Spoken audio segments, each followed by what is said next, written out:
Desde el estudio José Rafael Ferrari en el Centro de Noticias Televicentro, para Honduras y el mundo presentamos el foro líder de la televisión en Honduras, Frente a Frente, con Renato Álvarez. El tema del día es presentado por Cementos Ultracel, calidad garantizada.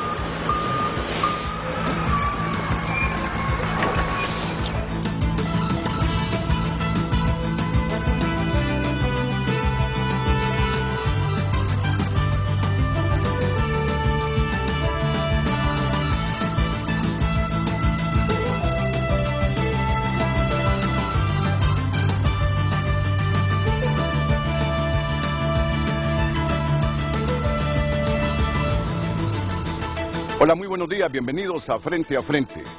Sé que hubo al menos 18 personas, o casi las 20 si me definen bien el número de muertos por sumersión en esta semana. No pasó de 20 hondureños que perdieron la vida. ¿Confirmado 20? 20, confirmado. Lamentamos 20 personas que se ahogaron en ríos, en pozas. Desafortunadamente en temporadas así donde hay afluencia masiva a los ríos, al mar, pero miren que la mayor parte de sumersiones no fueron en el mar, fueron en pozas y ríos. Lamentamos y somos solidarios con la familia. Después los índices que con fiestas o sin fiestas siempre hay en el país en cuanto a homicidios. Ya buena parte de los hondureños ha regresado a las ciudades ahora a trabajar porque cada quien tiene retos personales, tiene retos familiares y hay retos colectivos para bien del país. Yo sé que esa transición después de una semana de feriado, ambientarse de nuevo con el trajín diario, con lo cotidiano, no es tan fácil. A mí no se me hace fácil, siempre los lunes de por sí es como una carga adicional, no digamos después de 3 días de feriado que son los que he tenido, pero por lo menos yo tuve este fin de semana con mi tiempo ya desde el domingo asociado a la lectura sobre la temática que vamos a abordar este lunes. Por lo menos ya hice la transición de volver a un lunes cotidiano y laboral. Hoy vamos a hablar de un tema que es súper importante para Honduras. Un tema que si se logra materializar el proyecto, habremos dado quizá el paso más gigantesco en el desarrollo del país. Un país si no invierte en infraestructura, si no tiene infraestructura, por muchas otras fortalezas que tenga, muy difícilmente alcanza niveles de desarrollo y consecuentemente prosperidad para su gente. Al final, todo esto tiene un objetivo, la prosperidad de nosotros, la prosperidad del elemento humano dentro del Estado. Vamos a hablar de este proyecto que ustedes lo vienen escuchando desde hace ya varias décadas en el país, pero que nunca se ha materializado. Nunca se ha materializado. Han habido soñadores en Honduras que nos han dicho, si logramos construir ese proyecto, seguro que Honduras da un paso competitivo regional y mundial hacia un logro de desarrollo, hacia estadios que vamos a ser referentes en el mundo. Pero bueno, se quedaron en sueños nomás las ideas de mucha gente.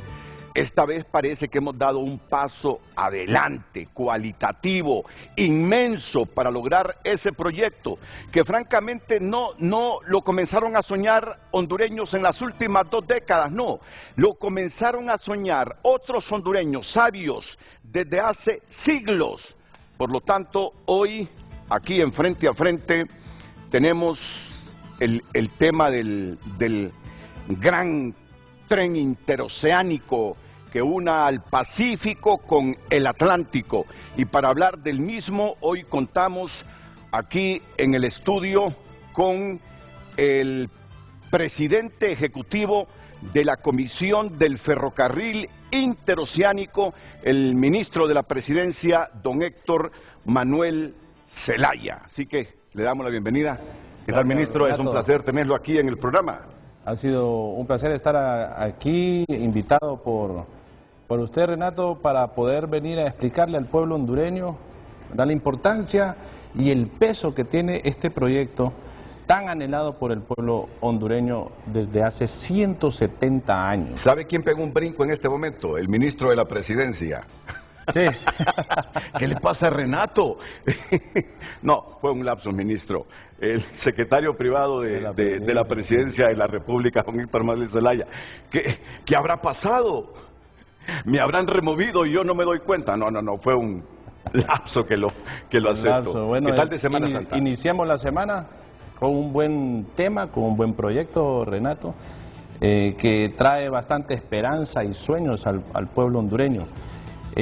Pasamos bien la Semana Santa rodeado de familia, de mi esposa, de mis hijos, descansando, ¿verdad? Ya se puede usted imaginar una agenda tan intensa como la agenda de la Presidenta de la República, y ahora mismo organizando y diseñando el plan de trabajo de esta comisión del ferrocarril interoceánico, ¿verdad?, que involucra 5 instituciones del Estado. Y bueno, yo creo que es de buen augurio empezar la semana con este sin lugar a dudas, sin lugar a dudas. Es un proyecto soñado por muchos hondureños y desde hace varias décadas, siglos diría yo. ¿Quién fue el primero que soñó con esto? En 1853, José Trinidad Cabañas fue el presidente que impulsó el proyecto del ferrocarril, ¿verdad? Luego lo retoma el presidente Medina, porque 2 años después de hacer el impulso José Trinidad Cabañas, sufre un golpe de Estado, ¿verdad? El presidente Medina es el que logra el financiamiento en un banco de Inglaterra.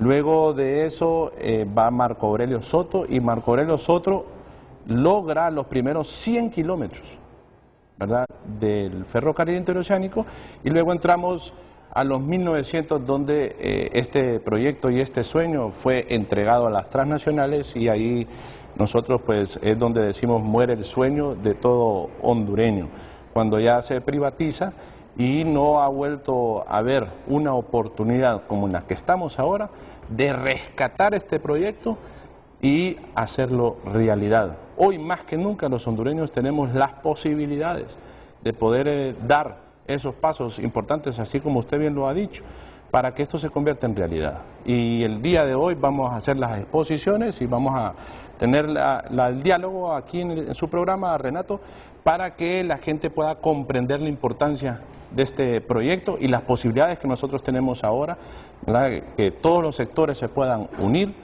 que todos los sectores se puedan subir al tren para que esto sea una realidad y podemos juntos salir del subdesarrollo. Muy buena frase esa, subir al tren. Subir al tren después de 151 años de idealizar tener este ferrocarril. 170 años. 170, fue en 1853. 53 al 2024, 171 años. 171 años de soñar con este ferrocarril interoceánico. Antes de entrar aquí al set, nos reunimos Héctor y yo en mi oficina. Héctor, le digo, y primero, discúlpame si te trato de vos, porque soy más joven y solo va a ser en privado. Está bien, me dice Héctor. Mira, le digo, yo he sido escéptico porque desde hace muchos años nos vienen entusiasmando con estos megaproyectos. ¿Cuántas veces no he tenido a Tito Livio Sierra diciéndome, Renato, si los hondureños logramos materializar ese proyecto, nos vamos a convertir en cabeza de la región, en referente en América, en un referente mundial, ayúdame por favor a impulsar? E hicimos muchos programas, pero la verdad que pareciera que nadie lo tomó en serio. Sabían que se podía hacer, que lo comenzó a soñar Cabañas, pero nadie se sentó a idealizar de manera programática qué hacer y por dónde comenzar con el ferrocarril interoceánico. Luego apareció Ortega, que iba a construir un proyecto fundamental para unir el Pacífico y el Atlántico en Nicaragua, y así hemos tenido a grandes centroamericanos con esas ilusiones y nunca se ha materializado, y eso nos volvió escépticos. Y le digo, yo esperaría esta vez que el escepticismo se me disipara ya no quiero seguir acumulando como millones de hondureños frustraciones de que se nos prometen grandes megaproyectos y al final no los materializamos. Yo esperaría que esta vez Honduras haya alcanzado el punto de partida, Héctor Manuel. Bueno, depende de varios factores. Uno de los más importantes factores es que los buenos hondureños se unan al proyecto. Eso es importante. No queremos pues que esto se vea como un proyecto impulsado nada más por un sector de la población, sino que es un proyecto que va a incorporar a todos los sectores de la población, ¿verdad? El sector privado, ¿verdad? El sector público y también a la cooperación internacional. Sabemos y estamos convencidos que este proyecto no solo lo podemos hacer el Estado, no solo lo puede hacer el sector privado, tiene que ser entre todos. Y la presidenta me ha encomendado la misión de que en estos proyectos obviamente es el interés privado, ¿verdad?, de cómo pasar mercadería, carga de un punto a otro punto. Y ella me dijo, Héctor, ¿y ahí dónde está el pueblo? ¿A dónde está el ser humano en esa transacción, en ese proyecto? ¿Cómo involucramos a la comunidad en ese proyecto? ¿Cómo creamos los polos de desarrollo económico en cada uno de los sitios donde va pasando el tren? Entonces ahí es donde nosotros empezamos a velar ya, y por eso hablamos del interés público, ¿verdad?, para que también el beneficio sea de la población. Y ahí es donde hay que hacer hincapié en el trabajo que ha hecho la presidenta desde el inicio del gobierno. Es organizar al Estado, hacer uso de todas las herramientas que tiene el Estado para beneficiar al público, para beneficiar al pueblo. Por eso es que se habla y se hizo la caja única, para volver a organizar nuevamente las finanzas del Estado, que antes el Ministerio de Finanzas, Renato, estaba privatizado, ¿verdad? Los fondos del Estado estaban privatizados y se volvió a recuperar. Ahora mismo se está haciendo obviamente la organización, ¿verdad?, de las finanzas, transparentando las finanzas, priorizando el presupuesto, poniendo en el centro de interés de la ejecución y del accionar del Estado al hondureño. ¿Cómo se va a beneficiar? Y cuando usted ve los proyectos priorizados de la presidenta, está salud, son 8 hospitales. Primera vez en la historia de Honduras que se van a construir 8 hospitales a la misma vez, ¿verdad? Cuando usted ve que se está priorizando la construcción de centros escolares, es porque se está priorizando la educación. Y cuando usted ve la inversión que se está haciendo en infraestructura, casi 12.000 millones de lempiras de inversión en infraestructura. Toda la gente que salió ahora a manejar por las carreteras en Semana Santa se dio cuenta precisamente de esa inversión que se está haciendo. Entonces se está viendo como un Estado o el beneficio que puede obtener la población de tener un Estado fuerte, sólido, capaz de poder ejecutar, de tener agilidad y que también tenga el compromiso con la transparencia para que estos proyectos puedan ser de gran beneficio para la población en general y que no tengan ningún tipo de duda del manejo de los fondos. Sabemos que la experiencia reciente de los últimos gobiernos crea un escepticismo, crea una duda del manejo de los fondos porque han estado corruptos al frente de la administración pública, pero ahora que están buenos hondureños, que son hondureños honestos, que están comprometidos con la población, con el plan de la refundación, que vienen desde las calles, desde la resistencia al gobierno, vienen a dar un ejemplo. Y eso es lo que hoy estamos aquí, por eso es que hablamos que con el ejemplo, con nuestra integridad y con nuestro liderazgo vamos a hacer posible que este sueño sea una realidad. Pues aquí le mostramos, no sé si tenemos ya un mapa con los trazos, si es posible para terminar la presentación del tema de hoy, un mapa con los trazos de ese ferrocarril interoceánico. Bueno, aquí hablamos sobre el PCM que le da el marco legal a la comisión, 08-2024. Terminemos la presentación y luego venimos con la introducción de este tema. Les quiero decir que hoy acompañan al secretario privado de la Presidencia de la República el secretario de Recursos Naturales y el Ambiente, Luqui Medina, el secretario de Finanzas, Marlon Ochoa, el señor secretario de Defensa, José Manuel Zelaya, el secretario de Infraestructura y Transporte, Octavio Pineda, y bueno, y hoy por asuntos personales, estrictamente personales, no nos acompaña el director de la Empresa Nacional Portuaria, Carlos Bueso. Así que atentos porque venimos con la exposición de este gran proyecto que idealiza el gobierno de la República, el ferrocarril interoceánico.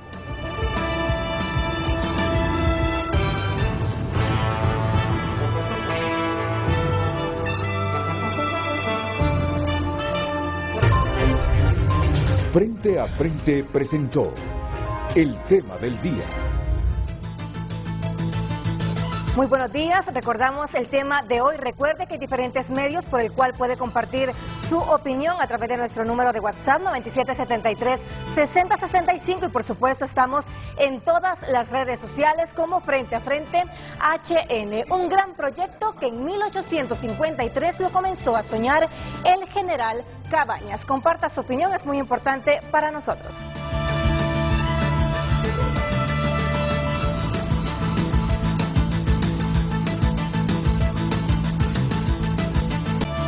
Desde ya agradecemos a todas las personas que están comenzando a enviar sus mensajes. Recuerde hacerlo en base al tema de hoy. Un gran proyecto que en 1853 lo comenzó a soñar el general Cabañas. Nuestro número 9773-6065 y recuerde redes sociales Frente a Frente HN. Redes sociales fue presentada por Óptica La Curazao. Hot Week, las ofertas están al rojo vivo, hasta un 70% de descuento en aros y lentes. Bueno, comencemos atentos porque tenemos gráficas, tenemos mapas para mostrarles. Yo sé que eso les gusta a ustedes, el diseño de esta mega obra que ojalá que el Estado de Honduras la logre materializar y que se proyecta a un costo inicial de 20.000 millones de dólares en varias etapas, una segunda o una última etapa que podría tardar inclusive 15 años. Esto conlleva el esfuerzo al menos de unas 3 administraciones que no interrumpan el proyecto, que se le dé continuidad.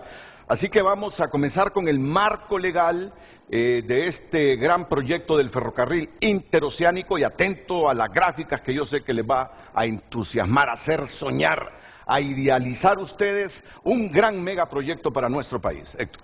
Gracias, Renato. Bueno, hablábamos del PCM 08-2024 porque este PCM es el que le da el marco legal de la constitución de la Comisión del Ferrocarril Interoceánico, ¿verdad? Donde habla que tiene independencia funcional, técnica, administrativa y presupuestaria, ¿verdad? Desconcentrada de la Presidencia de la República.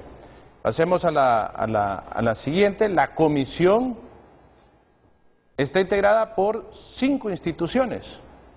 Y hago énfasis que son 5 instituciones, ¿verdad? Porque se hace valer de toda la asistencia que puede dar, en este caso, el ministro de Defensa a través de las Fuerzas Armadas, a través de los ingenieros, del batallón de ingenieros, ¿verdad? Toda la logística que puede proporcionar las Fuerzas Armadas. Se habla de las capacidades del Ministerio de Finanzas a través de su ministro de Finanzas para las negociaciones, para los financiamientos, para ubicar fondos. Se habla también de el Ministerio de Recursos Naturales con el ministro Luqui Medina, que también es el encargado de hacer todas las mediciones de impacto ambiental, social. Se habla también, ¿verdad?, que esta es la parte importante, porque ¿a qué viene a servir el tren? Viene a servir los puertos, ¿verdad? No son los puertos hacia el tren, es el tren hacia el puerto. Por eso está la Empresa Nacional Portuaria, por eso está el Ministerio de Infraestructura, porque es un proyecto que tiene que ver con infraestructura y el instituto especializado, en institución especializada en infraestructura, donde tienen los técnicos, ¿verdad?, es la CIT. Y obviamente la Presidencia de la República es la que coordina todos los esfuerzos y la Presidenta me ha honrado a mí a presidir estos esfuerzos para que nosotros logremos la misión. Pasemos a la siguiente. Cuando hablamos de 170 años, hablamos de José Trinidad Cabañas, el primer impulsor, hablamos de José María Medina, el presidente de 1867, que consigue el primer préstamo, hablamos de Marco Aurelio Soto, que logra los primeros 100 kilómetros, y luego a donde muere el proyecto y el sueño cuando se entregan a las transnacionales, se dan concesiones, y la presidenta dice, pongámosle punto final a 170 años de corrupción, ¿verdad? Solo déjame destacar esto, por favor.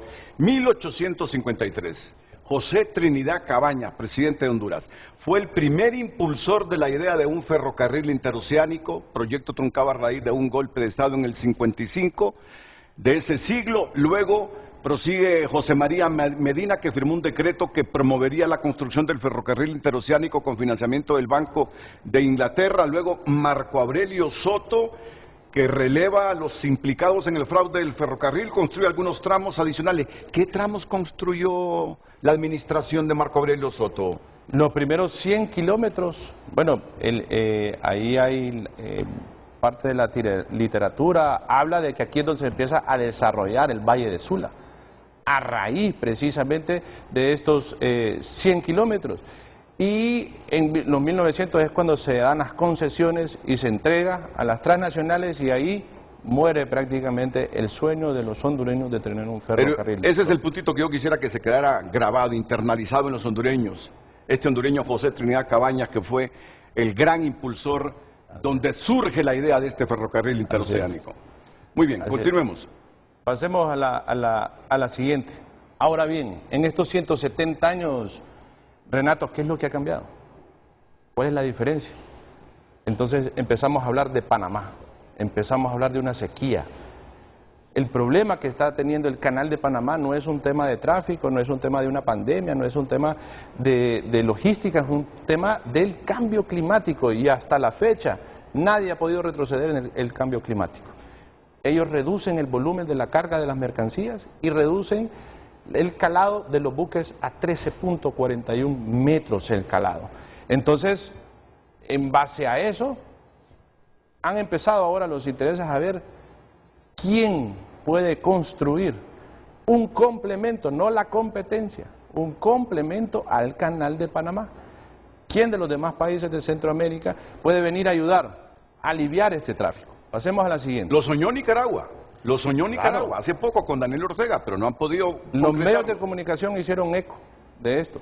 El Economista dice, el canal de Panamá como medida extrema tendrá que limitar el tránsito de buques. El New York Times dice, una sequía afecta el canal de Panamá y el comercio internacional lo resiente. El País dice, la falta de agua deja 134 buques atascados en el canal de Panamá. New York Times, Estados Unidos, El País de España, CNN dice... Y esto es importante, severe drought is affecting the Panama Canal, that's not a good sign for supply chain. Quiere decir que no es una buena señal para el comercio internacional de carga. Y Expansión TV habla que hay problemas en el canal de Panamá. ¿Qué está pasando en la única ruta marítima global de agua dulce? La única. Pasemos a la siguiente. Aquí es un pequeño video de cómo funciona el canal de Panamá. Yo creo que usted bien sabe cómo es las esclusas, ¿verdad? Cómo funciona. Es agua dulce que se está trasladando para que el buque pueda pasar al lago de Gatún, y se gastan alrededor de 55 millones de galones cada vez que pasa un barco. Es agua dulce que se echa a perder al mar. Y no se puede recuperar, y ahí es donde viene el problema de la sequía. Pasemos a la siguiente. Entonces, nosotros empezamos a decir, ¿qué es lo que tiene Honduras actualmente? Honduras tiene Puerto Cortés, tiene Puerto Castilla, tiene el puerto de Necán, tiene el canal seco terminado, 95.87 kilómetros, y ojo, el corredor agrícola. El corredor agrícola, los gobiernos anteriores llegaron hasta Catacamas, Juticalpa, Catacamas, pavimentado. La Presidenta de la República lo está conectando con Danlí. Y va a ser el próximo gobierno, que estamos seguros que va a ser de Libre, ¿verdad? Que va a ser desde Danlí hasta Choluteca. Pero desde ahora nosotros estamos haciendo los diseños, ¿verdad? Los estudios. Vamos a dejar exactamente todo listo para que el próximo gobierno solo venga a ejecutar y terminar el corredor agrícola, que son 634 kilómetros. Ya se imagina usted, conectando Puerto Castilla, que hoy no tiene ningún tipo de conectividad, que va a venir a ayudarle a Puerto Cortés. Y luego tenemos el corredor turístico, que usted bien sabe que hace 2 meses el Banco Centroamericano nos aprobó $600 millones para terminar desde La Barca hasta La Ceiba el corredor turístico. Y va a ser el otro gobierno de Libre que termine Ceiba-Trujillo. Y con eso vamos a dar concluido que el Puerto Castilla tiene su conexión y su conectividad para que toda la carga terrestre ya no tenga que venir hasta Puerto Cortés, sino que viene desde Nicaragua, desde Costa Rica, y puede de un solo irse a Puerto Castilla y pasar por todo el corredor agrícola. Pero esta es carretera, ¿no? Todo esto es carretera, ¿verdad? Así es. El ferrocarril, esa es otra cosa que ya vamos a explicar. Ya esto anaranjado, estos son carreteras del corredor turístico. Todo derivado de... Así es. De aquí, de este puntito, desde Amapala, desde la isla del Tigre. ¿Cómo conectamos los puertos? Entonces tenemos los corredores logísticos. Pasemos a la siguiente, ¿verdad? ¿Cómo convertimos a Honduras en el centro logístico de carga en Centroamérica? Y esta diapositiva, yo le llamo las venas y las arterias de Centroamérica, todas van a llegar a Puerto Cortés. Y mire aquí, Renato, vacío. Y mire aquí, no hay ninguna conexión. Entonces lo primero que nosotros tenemos que hacer antes de construir el tren es empezar a conectar Puerto Castilla, para que toda esa carga que viene a dar a Puerto Cortés también sea aliviada en Puerto Castilla. Y los números dicen que casi el 27%, según los últimos estudios, se puede lograr tener en Puerto Cortés de la carga de Centroamérica, ¿verdad?, que pasa por Honduras. Usted ve, El Salvador se suple por Puerto Cortés, Guatemala también tiene Puerto Barrios, pero tiene también acceso a Puerto Cortés, Nicaragua también. Entonces hay una gran importancia de Puerto Cortés, pero hoy por hoy Puerto Cortés está a unos niveles tan altos de tránsito que ya necesita modernización y ampliación. Y si a nosotros a esto le vamos a venir a sumar que le vamos a meter mucho más tránsito, mucho más carga, entonces es importante y de prioridad nacional ampliar y modernizar Puerto Cortés. Pasemos a la siguiente. Volvemos entonces al problema de Panamá, ¿verdad? 13.41 metros el calado. Miren cuánto tiene en Puerto Cortés. 14. Miren cuánto tiene Puerto Castilla. 35. Miren cuánto tiene Amapala. 28. Y miren los demás puertos. 11, 5, 7, 12, 13, 10.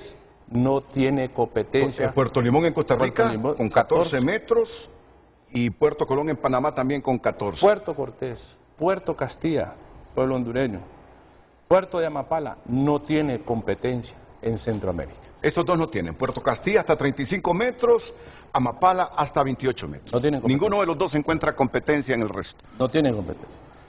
Entonces, cualquier inversionista que ve estos números dice, Honduras es el lugar donde hay que tener la inversión.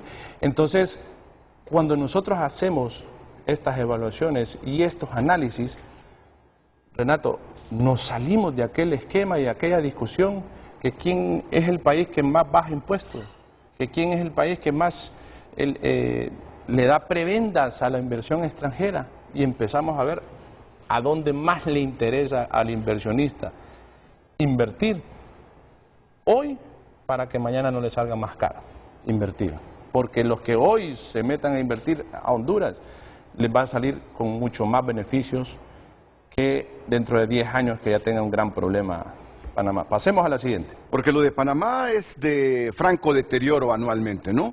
Cambio climático. No podemos hacer absolutamente nada. Si hoy hay un problema de sequía, dentro de 10 años ese problema va a ser más agudo. Sí, porque hay que recordar que hace unos 10 años Panamá amplió su canal con empresas españolas que hicieron la construcción y hubo una inversión de cerca de $8.000 millones con la ampliación de Panamá.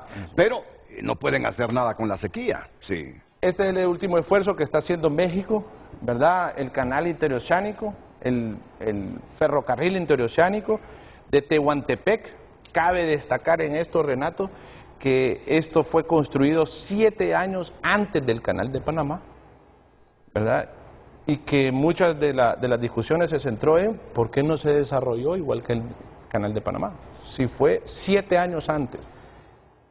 Mire el calado acá, 12 metros, ¿verdad? Entonces, sí, hay un tren, hay un tren que va a cruzar, va a 60 kilómetros por hora, tengo entendido, ¿verdad? Tiene su velocidad. Ahora el presidente Andrés Manuel López Obrador está haciendo un gran esfuerzo para poderlo modernizar, pero el problema es natural, 12 metros.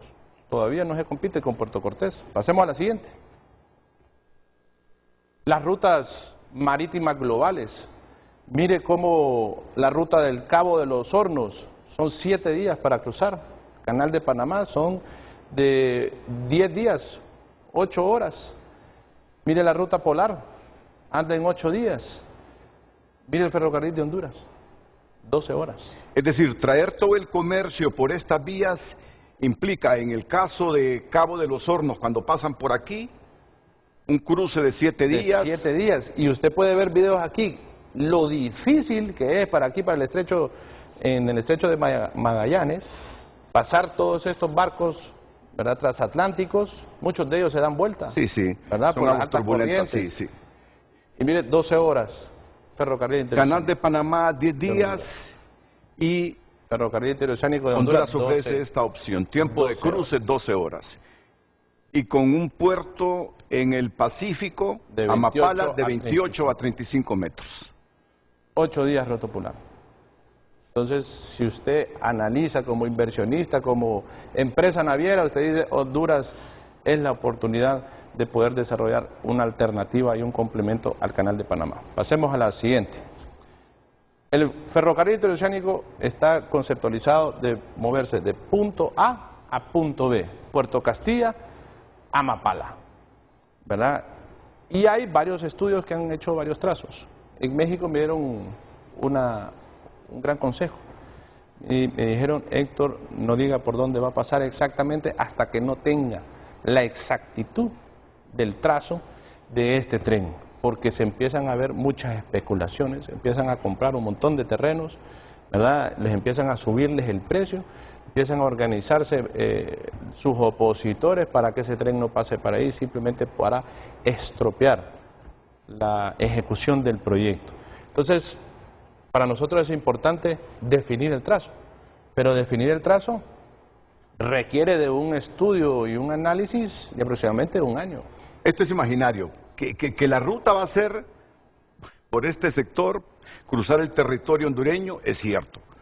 Ese es el proyecto, pero específicamente todavía no está definido esto. Todavía no está definido. Por este municipio, por el otro de Olancho, por el otro de... Es importante modernizar, ampliar los puertos, ¿verdad? Porque, le voy a poner un ejemplo. Hagamos casi cuenta que esto es un edificio de 20 pisos, ¿verdad? Pero el edificio no tiene elevador, tiene gradas. Y usted hace un edificio con un elevador y el elevador es el tren. Va a valer más su edificio con elevador que sin elevador, ¿verdad?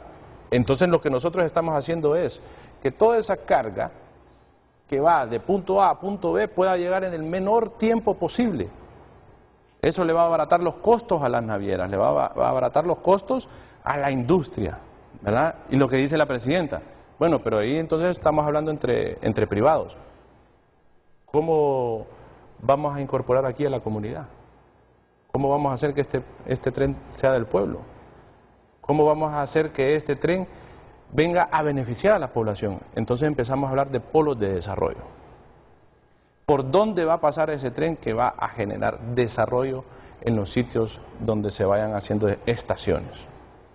Ahí es donde el proyecto, ¿verdad?, se pone interesante. Y me imagino que se busca una geografía que resulte más fácil para el ferrocarril, ¿no? No más del 1.5% el 1.5 de grados de inclinación puede tener el tren, no más de 1.5, ni para inclinación para arriba, ni para abajo, ni para un lado, ni para el otro. Tiene que ser prácticamente muy recto el andar del tren. Entonces, ahí es donde se involucra, obviamente, hacer túneles, ¿verdad? Buscar la mejor ruta, por aquí, por Olancho pasa Sierra de Agalta, es muy montañoso, ¿verdad? Pero se tienen que buscar la mejor alternativa por dónde debe de pasar el tren, ¿verdad? Porque eso le va a venir a definir a usted la velocidad del tren.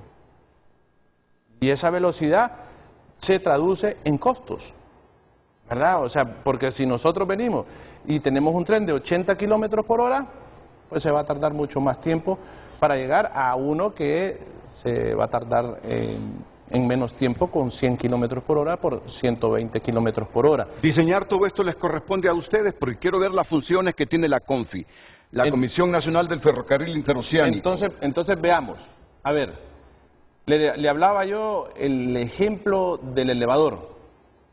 El elevador entonces que usted va a hacer para el edificio va a ser para 4 personas, va a ser para 5, va a ser para 10, va a depender del piso. El tren, ¿de qué va a depender? Del puerto. Va a depender del puerto que se construye aquí en el puerto de Amapala, porque si el puerto de Amapala va a tener un movimiento de 1000 contenedores, de 10.000 contenedores, entonces desde ahí usted dice, bueno, yo voy a manejar aquí 10.000 contenedores, entonces el tren tiene que tener la capacidad para poner esos 10.000 contenedores en otro punto. Eso marca qué tipo de tren, qué tipo de rieles, cuál es la longitud del tren, cuántos vagones tiene ese tren. Todo eso lo definen los puertos. Entonces necesitamos hacer los estudios de los puertos que ya otros gobiernos lo han hecho, ¿verdad? Y han quedado engavetados. Por eso es que uno cuestiona qué se ha hecho en todas esas inversiones, préstamos, ¿verdad? Parece que fuera como un negocio de gobierno a gobierno volver a sacarle dinero a la comunidad internacional, sacarle dinero al BID, al Banco Mundial, a Estados Unidos, a Japón, para hacer estudios, se los dan a los amigos para que hagan los estudios y luego los meten en una gaveta y ahí terminó todo. Ahora la presidenta dice, pongámosle punto final a eso y hagamos que esto sea una realidad. Y por eso nosotros estamos haciendo este esfuerzo, para poder identificar, ok, ¿cuánto es la inversión que tenemos que hacer para construir el puerto de Amapala? ¿Cuánto es la inversión que nosotros tenemos que hacer para modernizar y ampliar Puerto Castilla? ¿Cuánto es para Puerto Cortés? ¿Cuánto es ese dinero? ¿A dónde está? ¿Cómo lo podemos localizar? ¿Cuánto tiene el Estado? ¿Cuánto tiene el sector privado? ¿Cuánto pone la banca internacional? ¿Verdad? Para poderlo lograr y empezar a hacer los diseños desde ahora para después convertirlo en ley. Porque ¿qué es lo que nosotros no queremos cometer de error? Es lo que se hizo con el Trans 450 en las administraciones anteriores.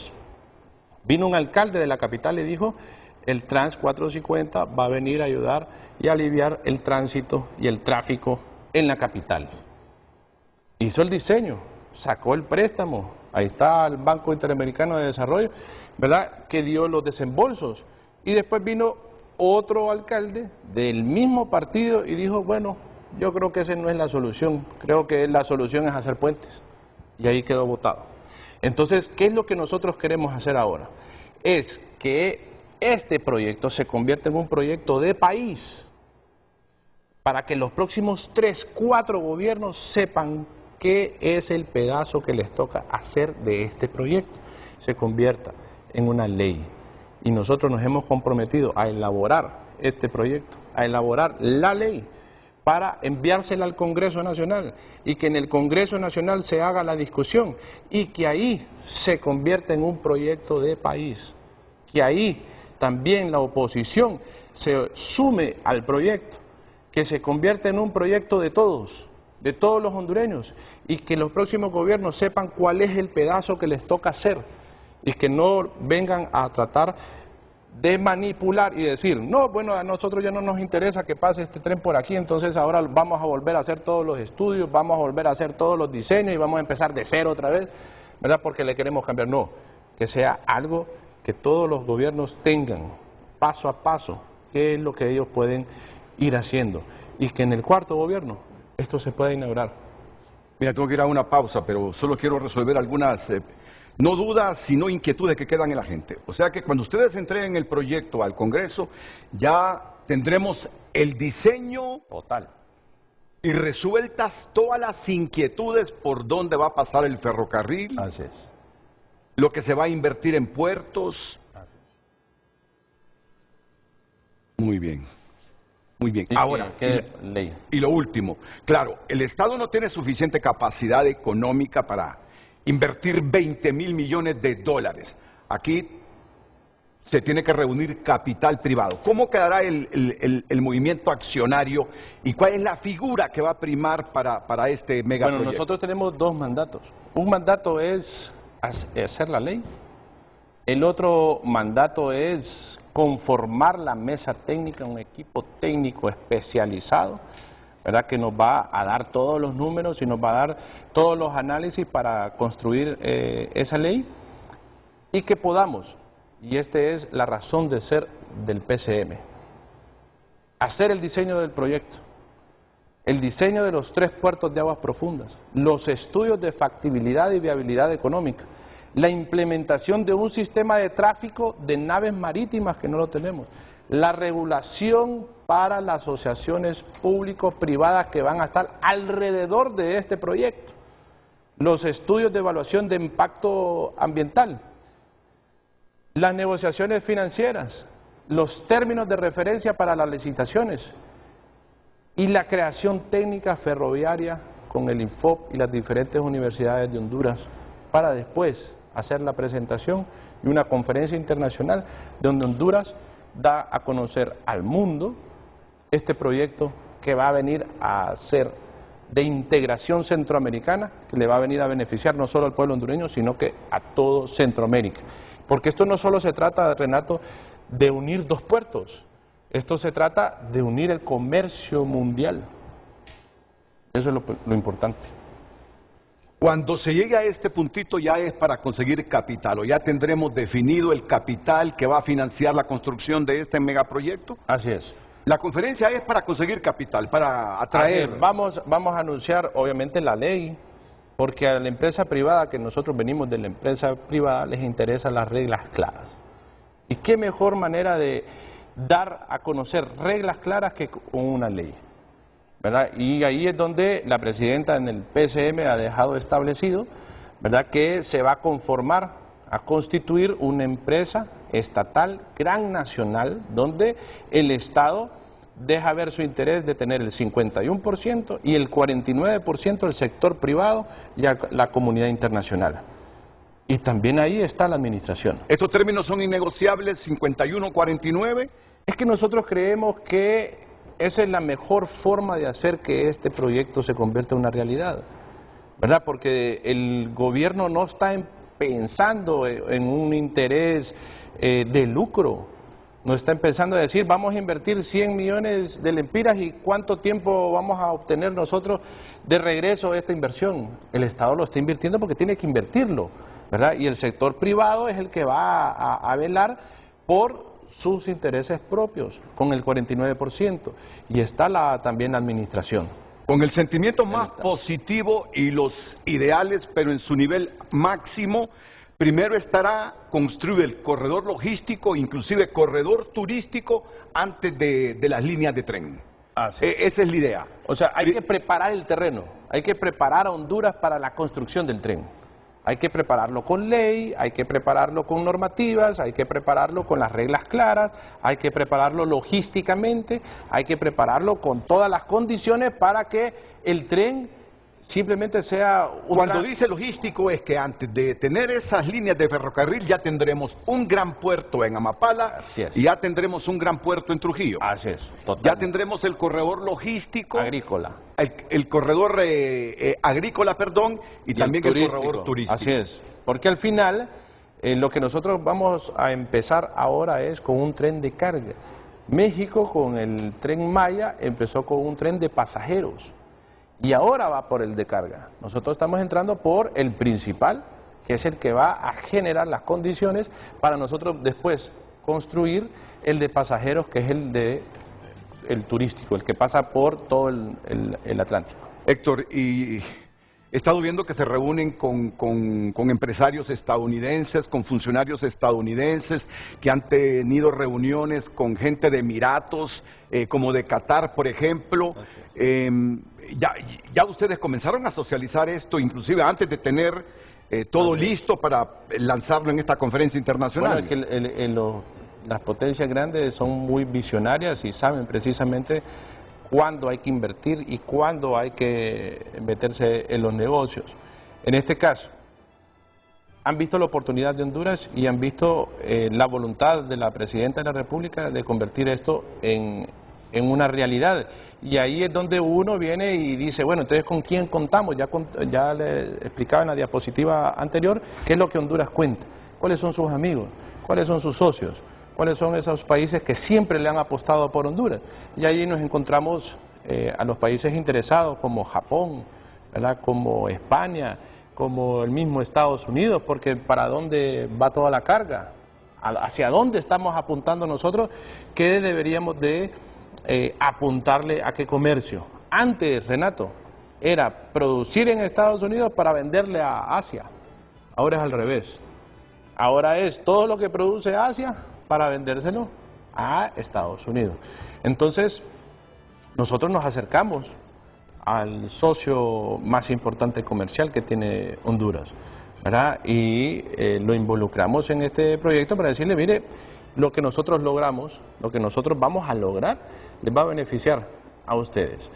Y queremos que ustedes sean nuestro socio estratégico en este proyecto. ¿Y cómo podemos trabajar juntos, ¿verdad?, para poder mejorar todas estas condiciones lo más antes posible para que esto se pueda hacer en los próximos 4 años? Ok. Lucecita, por favor, de pie. Solo quiero hacerte una pregunta. ¿Cómo está el movimiento en las redes? Yo voy midiendo el éxito de los programas. Es que hoy no se trata tanto del éxito del programa, porque el primer deber de uno es mantener las audiencias y mejorarlas. Pero esto trasciende el objetivo primario de uno, porque se trata de un megaproyecto de país, de un proyecto que si lo logramos materializar, haremos dado un paso cualitativo y cuantitativo de enormes dimensiones. ¿Cómo está el volumen de mensajes del público? Muchas reacciones, licenciado, a través de nuestra cuenta de X. Y por supuesto, bueno, ahorita podemos darle lectura a algunos. No, hasta después de la pausa. Ok, pero hay muchos mensajes, vamos a darle lectura. ¿Qué percibes? ¿Optimismo? ¿Escepticismo? ¿Qué percibes en los mensajes? Hay siempre personas que son escépticas ante algunos cambios grandes. Pero es natural, es natural. Claro que sí, natural, y también hay personas que están motivadas y entusiasmadas también, por supuesto. Muy bien, eso me interesa. Y yo le digo a Héctor aquí, Héctor, ¿en qué se diferencia lo que ustedes están planteando hoy con lo que hemos escuchado en el pasado de estos grandes megaproyectos de nación y que no se han materializado? ¿Por qué yo debo tener certidumbre y optimismo de lo que tú me estás planteando y a nombre del gobierno es posible hacerlo? Bueno, la decisión firme de la Presidenta de la República, eso es lo más importante. La conformación de la comisión, ¿verdad?, que le da peso, ¿verdad? Yo les llamo que son el Dream Team de la Presidenta, ¿verdad?, en esta comisión, que van a lograr ejecutar este proyecto en el menor tiempo posible. Y luego lo que pasa a nivel mundial con el Canal de Panamá, ¿verdad?, el entusiasmo de la comunidad internacional. Con este proyecto, Renato, vamos a dejar de hablar de un montón de cosas que sí son importantes para el país, pero aquí hablamos de inversión extranjera, claro, hablamos de generación de empleo. Aquí convergen todas esas inquietudes y problemas que Honduras tiene. Si nosotros nos enfocamos en este proyecto, vamos a sacar a Honduras adelante y lo vamos a sacar de la pobreza. Y yo te digo algo, por mis años de experiencia en esto, también es bueno que paralelo a esto, a la inversión y a las grandes necesidades del comercio internacional, ahora que están viendo cómo se reduce la capacidad técnica del Canal de Panamá por los factores que tú ya has mencionado, que no nos olvidemos siempre que también se atrae los capitales mostrando Estado de Derecho, ¿verdad? Que todo debe ir paralelo. Todo debe ir paralelo, institucionalidad, Estado de Derecho, para crear certidumbre en esos capitales que tienen que venir a participar en esta mega obra que ojalá se materialice en nuestro país. Vamos a la segunda pausa comercial. Regresamos ya con todo el gabinete presente de la CONFI, el señor secretario de Defensa, José Manuel Zelaya Rosales, el secretario de Finanzas, Marlon Ochoa, el secretario de Infraestructura y Transporte, Octavio Pineda, el secretario de Recursos Naturales y el Ambiente, Luqui Medina, aparte del secretario privado de la Presidencia de la República, don Héctor Manuel Zelaya. Ya anuncia José Manuel Zelaya también Rosales, secretario de Defensa. Atentos, volvemos. El tráfico es presentado por Carrión. Encuentra los mejores atuendos para esta temporada. Recuerda que para el verano perfecto, solamente necesitas sol, playa y Carrión. Buenos días, son las 7:53. Hoy es el lunes 1 de abril. Abrimos así la semana mostrándole a usted el tráfico vehicular desde la primera avenida en Comayagüela. Mire usted, es un gran tráfico vehicular que percibimos los capitalinos en diferentes puntos de Tegucigalpa y de la ciudad de Comayagüela. Específicamente nos ubicamos, repetimos, entre la primera avenida y en el puente Juan Ramón Molina, un tráfico vehicular bastante pesado. Tome rutas alternas ustedes si viene por el sector del Estadio Nacional, porque hay bastante tráfico vehicular. Así que este es el tráfico vehicular en frente a frente. Pase usted un feliz día. El tráfico fue presentado por Carrión. Encuentra los mejores atuendos para esta temporada. Recuerda que para el verano perfecto, solamente necesitas sol, playa y Carrión. Damos lectura en este momento a sus comentarios a través de nuestra cuenta en X. Harvin Sánchez comparte este proyecto del ferrocarril interoceánico, un sueño prometedor, ahora será una realidad y vendrá a darle un giro positivo al país en su desarrollo y a la población por donde pase este proyecto. Será una zona de prosperidad. Sin duda este gobierno está dando pasos importantes. Henry Smith comparte su comentario, el escenario incierto de las próximas elecciones, ¿dónde deja el ferrocarril? ¿Darán rango constitucional al proyecto para evitar corrupción y quedarnos con otro proyecto a medio andar? ¿Habrán concesiones? ¿Quiénes van a invertir? ¿Qué tratados se celebrarán? ¿Cómo queda Isla Conejo? Comparte el televidente. Marco Matamoros, buenos días. Al macroproyecto de unir el norte con el sur, ¿y por qué no oriente con occidente? Será envidia de América, pero que no dure 100 años más, pero que el tren Trinidad Cabañas haya vagones para todos. Liciten, comparte. Sí. Léelo de nuevo. Al macroproyecto de unir el norte con el sur, ¿y por qué no oriente con occidente? Será envidia de América, pero que no dure 100 años más, pero que el tren Trinidad Cabañas haya vagones para todos. Liciten, comparte. Ok. Pero está bien el nombre, mira, buena idea. El ferrocarril José Trinidad Cabañas, ¿ves?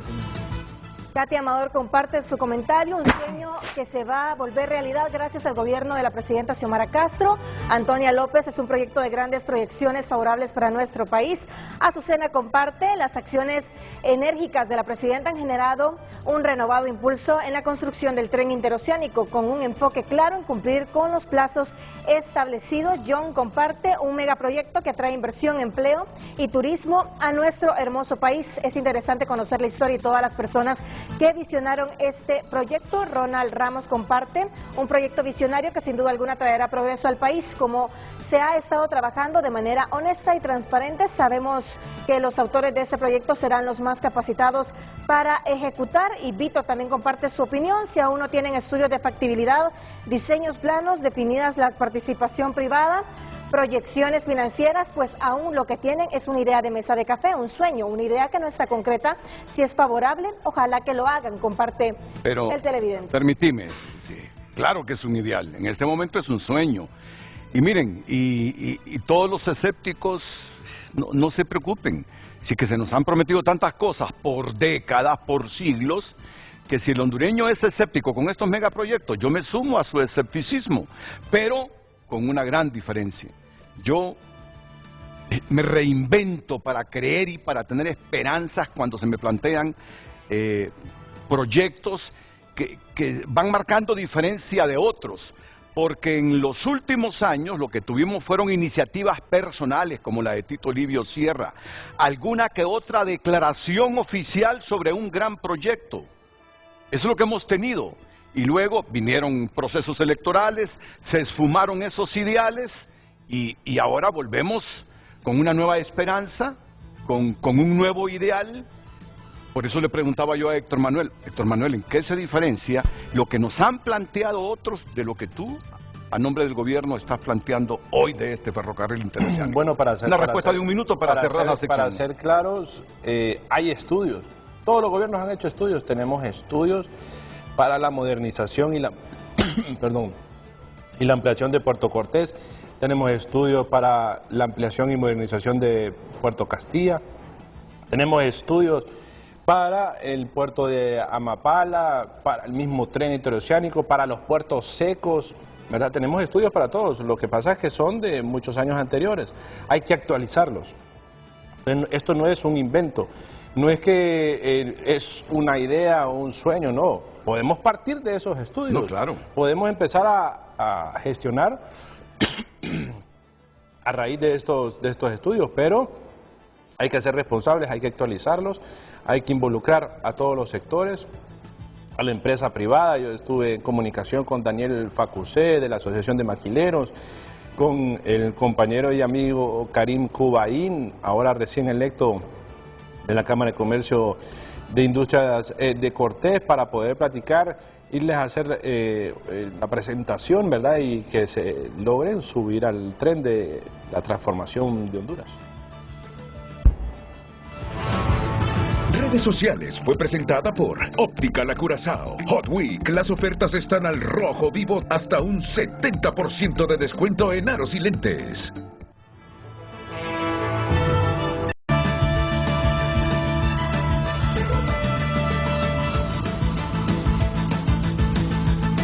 Bueno, como les hemos dicho, esta Corporación Nacional del Ferrocarril Interoceánico, CONFI, que fue aprobado con un PCM recientemente, ya está publicado en la Gaceta. En la Gaceta la conforman 5 instituciones del Estado: infraestructura y transporte, recursos naturales y el ambiente, la Secretaría de Defensa, finanzas, ¿se me queda alguien? Y la portuaria. Y la portuaria. Y la portuaria.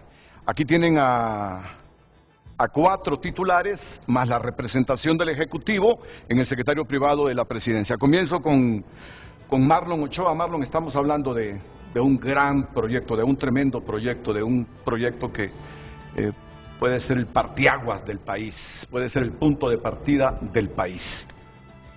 Muchísimas gracias por la invitación, Renato. Es un gusto estar acá hablando sobre todo de este proyecto que, como usted bien indica, es el proyecto de inversión más grande que se ha planteado en toda la historia del país. Me gustaría añadir dos o tres puntos sobre lo que se ha expuesto acá, ¿no? ¿Por qué este proyecto se presenta en este momento y qué se diferencia a los momentos anteriores, no solo del siglo XIX, sino que incluso del siglo XX, en donde se ha planteado como idea o como sueño, como decía el espectador ahí en Twitter? Primero, como bien apuntaba el secretario privado de la presidenta, tenemos un contexto completamente diferente al que hemos tenido desde 1914, que se fundó el Canal de Panamá. Desde 1914 nunca había habido una crisis tan grave en el canal, ¿no? Y es una crisis que no comenzó este año, sino que comenzó en 2020, más o menos, y que también abre nuevas posibilidades para que otros países como Honduras desarrollen sus proyectos de conexión entre el Atlántico y el Pacífico. En segundo lugar, y este es un factor que ha estado presente a través de toda la historia de nuestro país, pero que ahora se vuelve más evidente precisamente con la crisis del Canal de Panamá, y es que tenemos, Renato, el puerto con el calado más profundo no solo de Centroamérica, sino que desde Canadá hasta la Tierra del Fuego. Hablas de Trujillo. Que es Amapala. Ah, bueno, pero En el Trujillo Pacífico, todavía es... En el Pacífico. Ah, en el Pacífico. Pero en el sí. Pacífico Sí. no hay ninguna otra parte del Pacífico que tenga el calado de Amapala, que se proyecta en 28 metros. Y para comentar un tema que mencionaban hace un rato, pienso yo que el proyecto, al menos en su concepción, estamos en la fase de preinversión, ¿no? En su concepción, ya ha superado algunos errores que han ocurrido en el pasado, y hablo de los intentos de hacer un tren en el siglo XIX, ¿no? ¿Cuál fue uno de los errores fundamentales en todos esos intentos? Sobre todo desde José María Medina, pero también pasando por Marco Aurelio Soto, y después cuando se concesionaron las bananeras, precisamente eso, que el gobierno, que el país no tenía control sobre el desarrollo del ferrocarril interoceánico, y pasó como sucedió en Panamá, ¿no? Desde 1914 hasta 1997, Panamá no controló su ferrocarril. En este PCM, aprobado por la Presidenta en Consejo de Ministros, se instruye a que en los esquemas de financiamiento, que pueden ser a través de la ayuda de países cooperantes, que puede ser a través de la participación del sector privado, que puede ser también con financiamiento público, se salvaguarde el 51% de capital accionario para el sector público, es decir, que el Estado hondureño, en representación del pueblo de Honduras, no pierda control ni soberanía sobre este proyecto estratégico, a pesar de que obviamente nos interesa y necesitamos el apoyo de otros países e incluso también del sector privado, ¿no? Interesante. Señor Secretario de la Defensa, Héctor Manuel Zelaya. José Manuel Zelaya, me disculpan. José Manuel Zelaya, son los años, son las células. José Manuel, Héctor Manuel. Y lo anunciamos en un momento muy importante, la ratificación del Tratado del Bicentenario por parte del Congreso Nacional de la República. Tratado que esencialmente nos dice que Nicaragua reconoce tener frontera con nosotros en el Golfo de Fonseca, indistintamente de si El Salvador más temprano o distante de este momento lo hace. Pero ese es un punto de partida. Si bien ya la sentencia de La Haya nos permitía salir al Pacífico, ahora es un país centroamericano que no reconocía ser fronterizo con Honduras, que dice, sí tenemos frontera ahí, y Honduras tiene tanto para que pueda salir con embarcaciones a mar abierto. Qué buen momento para un anuncio como este. Correcto, Renato, gracias. Si me permite, claro que sí. Previo, quiero felicitar a todos los miembros de las Fuerzas Armadas durante los operativos de CONAPREM en Semana Santa, que lograron más de 1.300 patrullajes terrestres, 200 patrullajes marítimos, dándole seguridad a toda la población que se movilizó, más de 20 sobrevuelos, sofocando más de 90 incendios forestales. Así que mi reconocimiento para todos los miembros de las Fuerzas Armadas de Honduras que durante esta Semana Santa estuvieron al servicio de toda la población hondureña. Y en efecto, Renato, como usted bien lo dice, hace 2-3 semanas el Congreso Nacional ratificó ese tratado. Estuvo de parte de las Fuerzas Armadas y la Secretaría de Defensa el viceministro José Jorge Fortín, la Jefatura de Estado Mayor Conjunto con el general Roosevelt, celebrando esta decisión que viene a ratificar sobre todo ese sueño anhelado de nuestros pescadores de poder salir tranquilamente. Como usted bien lo dijo, la sentencia de La Haya ya nos daba ese derecho, pero hoy que Nicaragua pues ratifica ese derecho que tiene la población hondureña, nuestros pescadores, nuestra fuerza naval de Honduras, que siempre que pues salimos a hacer los patrullajes marítimos teníamos no los problemas, pero sí, como usted bien conoce, esas tensiones diplomáticas de fuerzas navales entre países.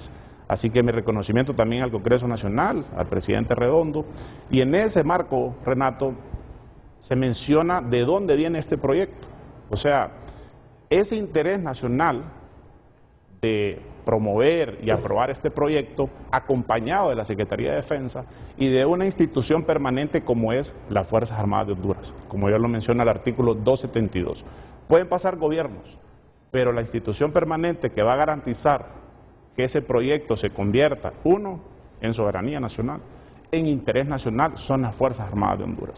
Y es a través, no es el ministro de Defensa, el secretario de Defensa puede ser otro mañana, pero las Fuerzas Armadas ahí van a estar dando pues ese valor, sobre todo también con un cuerpo tan importante que tenemos como es el Batallón de Ingenieros, Renato, en Ciguatepeque.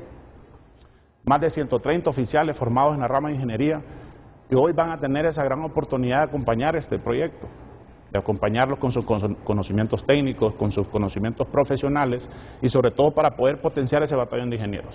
Las Fuerzas Armadas siempre han soñado con tener otro batallón de ingenieros, porque solo tenemos uno.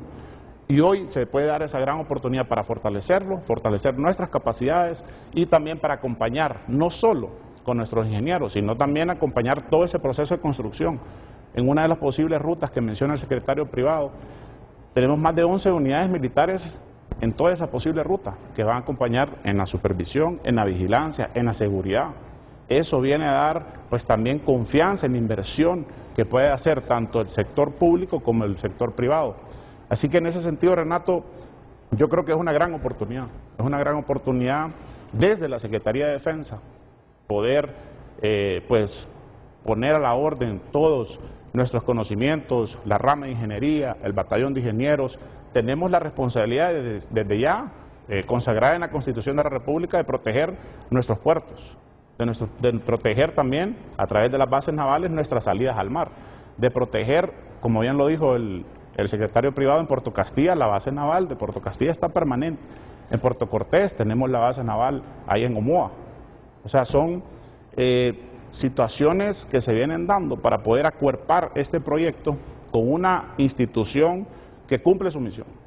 Desde la Comandancia General, que hoy representa la presidenta Xiomara Castro, que ha dicho que quiero hoy que la Secretaría de Defensa y las Fuerzas Armadas acompañen este proyecto, velen porque se cumpla, velen porque también se mantenga la seguridad y velen porque el Batallón de Ingenieros pueda acompañar este proyecto. Gracias, José Manuel. Luqui, y esa cárcel en la isla del Cisne o haber sacado aquella empresa del lago de Yohoa porque estaba contaminando, son retos ambientales que se quedan pequeñitos en relación a un proyecto como el que viene, ese ferrocarril interoceánico. Mira, yo soy de los que creo que no podemos parar el desarrollo, pero un desarrollo sostenible. ¿De qué sirve desarrollarnos si vamos a crear desastres ambientales? O sea, los retos que tiene Honduras ambientalmente con lo que se viene, se trata de una obra de 20.000 millones de dólares, son enormes. Yo sé que de repente tú ya no vas a ser en la tercera administración, a partir de esta, ministro del Ambiente, pero debes dejar las bases sembradas de un proyecto que desarrolla Honduras sin descuidar el medio ambiente. Y ese es precisamente, Renato, el reto en lo inmediato, en el mediano y en el largo plazo para garantizar el cumplimiento de las medidas ambientales con lo ya establecido en la ley del ambiente, en las leyes que corresponden en torno a los estudios y las evaluaciones de impacto ambiental que anteceden la elaboración de este tipo de proyectos, que además visualizan cuáles pueden ser los impactos, cómo minimizarlos, cómo volverlos verdaderamente sostenibles, sobre todo entendiendo dos premisas fundamentales. La primera es que el país es sumamente montañoso, al ser sumamente montañoso es altamente productor de agua o captador de agua, y además que poco más del 27% del territorio nacional está dentro del régimen de área natural protegida.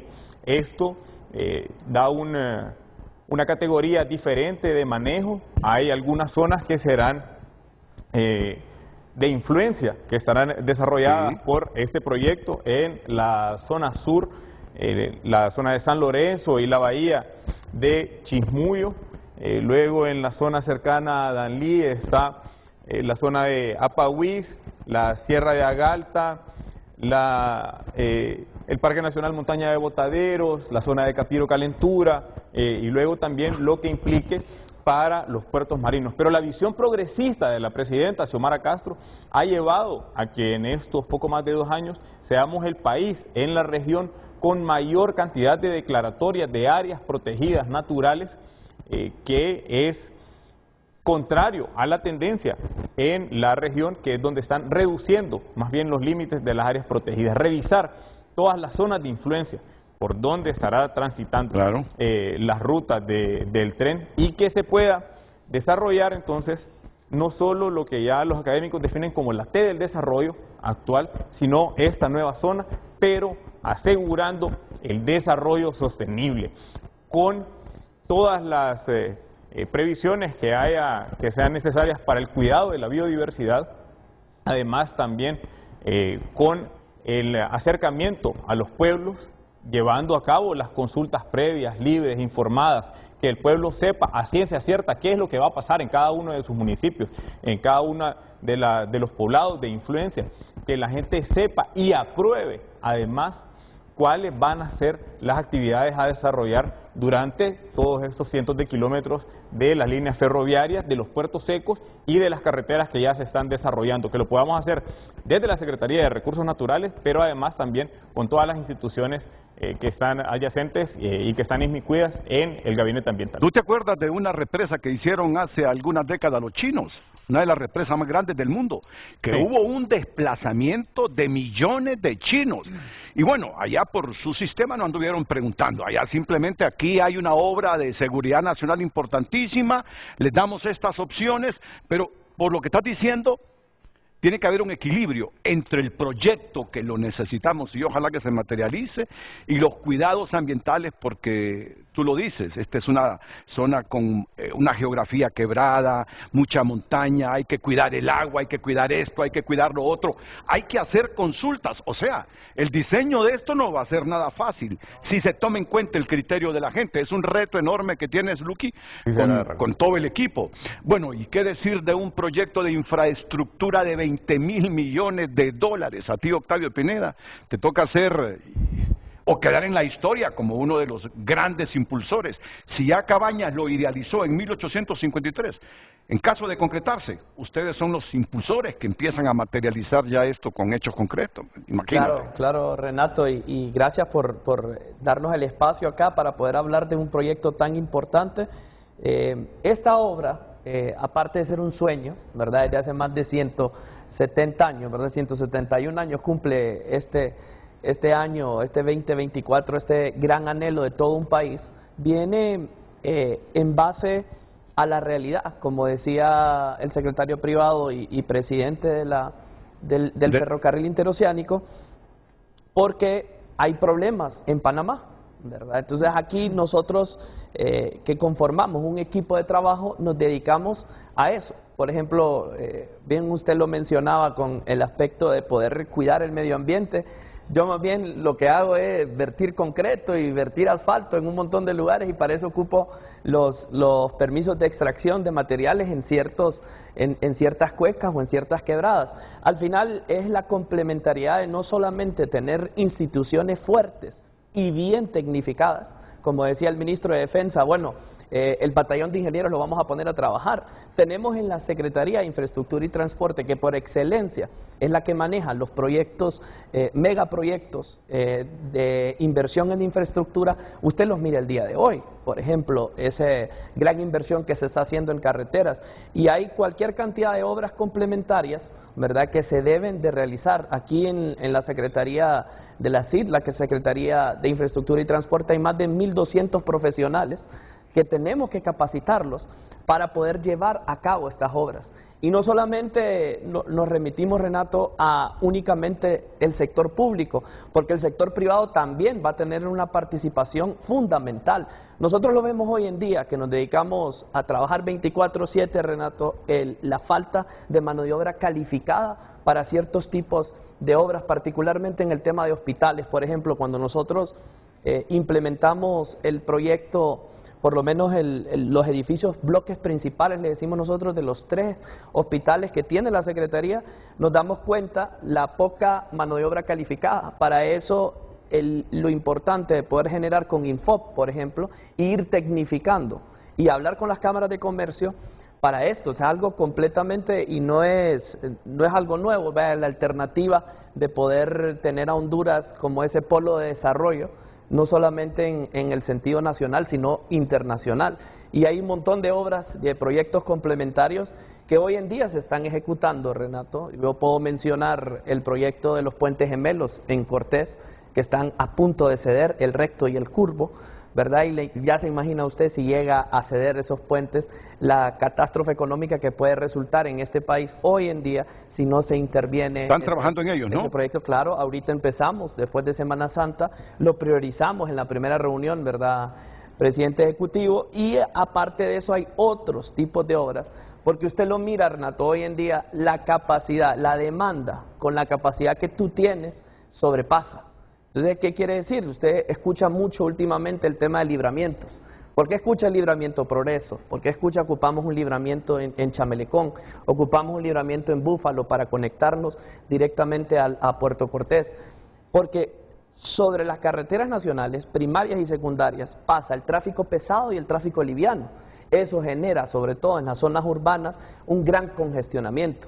Entonces, a la larga, pues nosotros estamos priorizando en corto, mediano y largo plazo unos distintos tipos de obras en materia de infraestructura para quedar, por así decirlo, competir a nivel regional y a nivel internacional, porque no todo va a pasar por el ferrocarril. Estamos hablando de puertos secos, ¿verdad? En algún momento van a conectarse vía terrestre. Tenemos Canal Seco, tenemos el corredor agrícola, y la planificación de un gobierno ordenado y transparente de dejar establecido, como dice Héctor Manuel, qué le corresponde a cada gobierno poder realizar en este gran proyecto. Miren, yo he estado reflexionando en esta última parte, en este último segmento, y contrastando algunas cosas. Es que no he podido recordar un proyecto como el del que están hablando ustedes hoy, de la magnitud de cruzar con un ferrocarril interoceánico todo un país. Esto más, hace algunos minutos que te estaba escuchando, Luqui, o no sé si fue Octavio, dije, ¿estaremos soñando? Bueno, lo comenzó a soñar Cabañas en 1853, pero me van a disculpar, yo comencé a soñar. Estamos hablando de un ferrocarril interoceánico, de un montón de líneas para tren que unan el Pacífico con el Atlántico, con puertos terrestres. Estamos hablando de 20,000 millones de dólares. Y quise recordar qué obra, por favor, Diosito decía, recuérdame, qué obra en el mundo se está haciendo ahora mismo con 20,000 millones de dólares. Posiblemente la están haciendo, pero yo no recuerdo alguna visible en el continente en este momento. Alguna obra visible en el continente. Por eso, mira. Eso es Canal de Panamá y este sería el tercero. No, pero en este momento, digo yo, una obra que le cueste a algún estado 20,000 millones de dólares. No, y no estoy demeritando, simplemente estoy haciendo una mezcla de sueños y realidad del proyecto al que nos hemos metido. Hace poco, Renato, estuvimos con el director del Global Gateway, que vino ahora a visitar a la presidenta. Se firmaron varios convenios con el ICF y él nos hablaba de que hay 23 proyectos ferroviarios en América Latina que países que han solicitado, ¿verdad?, para que se les pueda financiar. ¿De esta dimensión? De esta dimensión, puede ser menos o igual, pero son 23. ¿Qué es lo que hago referencia? ¿Por qué hago referencia a esto? Es porque no somos los únicos que estamos pensando en proyectos ferroviarios, ¿verdad? Estamos viendo el más reciente, que es México. Por eso nos hemos acercado a México, para que podamos entender un poco de la experiencia de ellos, cómo lo han logrado hacer. Pero hay 23 más en la región que se van a llevar a cabo. Nosotros, Honduras, no podemos quedarnos atrás. Y esta es la oportunidad, y tenemos a la presidenta, tenemos al equipo que yo le denomino el Dream Team de la presidenta, exclusivamente viendo este proyecto para que se convierta en una realidad.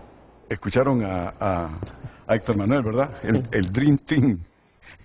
Lo dice el hijo de la presidenta. Sí, si claro. Lo dice el hijo de la presidenta es porque le he escuchado decir. Esos 4 son mis cercanos, son esencia de mi gobierno. Así es. Marlon Ochoa, José Manuel Zelaya, Luqui Medina, Octavio Pineda. No hay duda que se trata de un proyecto enorme, sustentado en la naturaleza del país. con puertos hasta de 35 metros para recibir embarcaciones de gran calado, tanto en el Atlántico como en el Pacífico, que los tenemos en ambos lados. Los tenemos en ambos lados. Hay países de Centroamérica que no tienen Atlántico. Y nosotros no solo tenemos bahías profundas en el Pacífico, sino que también la tenemos en el Atlántico. Es decir, si no lo hemos hecho es porque algo nos falló en la historia. Y ya tú lo has anticipado, la corrupción es una de ellas. No puede ser que, teniendo la naturaleza que tenemos, no seamos capaces de aprovecharla y de manera sostenible. ¿Qué les parece si vamos a una pausa comercial? Miren, han habido algunas críticas porque dicen que están haciendo esto con mucho secretismo, que el secretismo regirá la construcción de este tren interoceánico en Honduras. Me gustaría hablar de ello, pero también, ¿cuál es la actitud manifiesta hasta ahora del gobierno de Nicaragua, del gobierno salvadoreño? Han habido conversaciones con Bukele, no sé si Bukele ha quedado bien, ha quedado mal, ha quedado resentido, después de que el Congreso ratificara este tratado, el Bicentenario, porque miren los cambios que se están dando en Centroamérica. Hasta hace algunos años, El Salvador y Nicaragua decían que tenían fronteras ahí en el Golfo de Fonseca. Honduras quedaba relegada. Hoy, Nicaragua ha dado un cambio bárbaro. Dice, yo soy fronterizo con Honduras en el Golfo, no tengo frontera con El Salvador. Miren, se trata de un golpe geopolítico enorme, que no creo tenga tan satisfecho a El Salvador. Por eso le voy a preguntar hoy al secretario privado, ¿cómo repercute esta decisión de los dos países ahora que el Congreso hondureño ha ratificado este importante e histórico tratado del Bicentenario?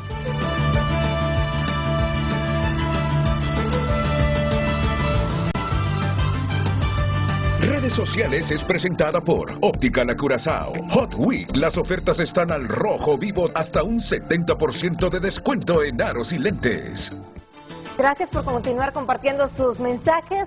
Ruthbel Barahona ha compartido un proyecto necesario. El Canal de Panamá va decayendo y es una oportunidad de oro que tenemos como hondureños. Es un proyecto de país y confiamos que será una realidad. Saludos.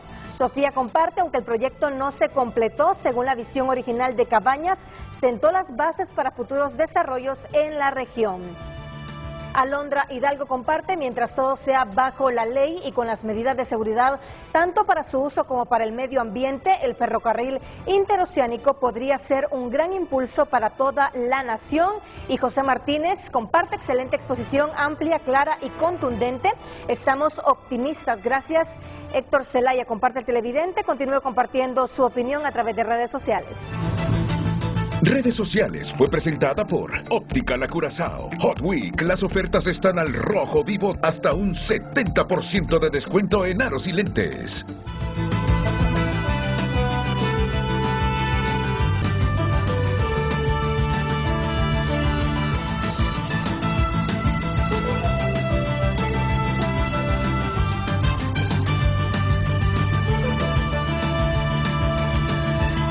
Miren, y debo decirlo porque se puede malinterpretar. Uno no quiere, como Estado, por lo menos, si yo soy elemento del Estado, como ser humano, yo no quiero que fracase Panamá a costa de los beneficios. No, el problema es que es una realidad lo de Panamá. Es una realidad. El cambio climático ha afectado al canal. Imagínense utilizar 150,000 galones de agua dulce, o 155 por cada barco que pasa. 155 millones de galones de agua dulce por cada barco que atraviesa el canal de Panamá. ¿Qué les parece? Entonces, para esas embarcaciones que cada vez son más grandes, está resultando difícil atravesar el canal de Panamá, o se tardan más para atravesar el canal de Panamá. Y aquí a Héctor en la presentación ha dicho que nosotros inclusive podríamos hacer este recorrido a través de nuestros puertos en 12 horas para llevarlo al mercado estadounidense. ¿Se imaginan cuánta diferencia en relación a 7, 10 y más días que hay en otras rutas? Pero bien, ¿cómo reacciona Nicaragua? ¿Cómo reacciona en El Salvador con este proyecto que lanza Honduras, Héctor Manuel? Bueno, Nicaragua, bajo sus propias circunstancias y su propia realidad, que el proyecto que ellos han diseñado de hace mucho tiempo, pues está muy lejos por concluirse. El Salvador tenemos una muy buena relación con el gobierno de El Salvador, en lo personal, con el presidente Bukele, con su familia. Y hemos estado hablando durante los últimos 2 años sobre cómo podemos rescatar muchos de los acuerdos que ya se habían impulsado en el gobierno anterior del presidente Zelaya, del 2006, del 2007. El Salvador para nosotros es un pueblo hermano, ¿verdad? Y hemos hablado obviamente de el uso del canal seco, de la integración aduanera, una sola aduana, y hemos ido avanzando. Y es uno de los elementos que tenemos pendientes ahora, justo después de la aprobación con el Tratado de Nicaragua, acercarnos nuevamente a El Salvador, ¿verdad?, para ver qué acuerdos podemos lograr para que ellos también se sientan parte de este proyecto y sean beneficiados. El presidente Bukele tiene también un proyecto ferroviario, sí, ¿verdad? Sí, sí. El presidente Bukele ha estado en este sentido, pero ¿cuál es la intención? La intención es conectarse con Honduras, ¿verdad? Entonces estamos íntimamente relacionados, y las buenas relaciones que hemos tenido en el transcurso de estos años pues ha venido también a generar confianza para poder llegar a estos acuerdos en algún momento. Invirtieron muchos millones en Enecan, ¿tú te acuerdas? Así es. Un puerto que tienen que estarlo dragando. En la Unión. En la Unión. Lo regaló Japón. Y que no tendríamos que hacerlo nosotros en la isla del Tigre por la profundidad ahí de la bahía. Así bueno, nosotros no nos ha ido tan bien también con San Lorenzo. Sí, nosotros tenemos que dragar igual. Sí. Tenemos que dragar ahora mismo. Con menor intensidad, ¿no?, que en la Unión. Así porque en San Lorenzo no se draga desde hace más de 2 décadas, ¿no?, y aún así se mantiene un calado de 14 metros. En el caso de la Unión, el dragado tiene que hacerse semestralmente por la cantidad de residuos que arrastran los ríos que salen precisamente de Honduras, de Occidente, ¿no? Y mantienen la profundidad de 12 metros.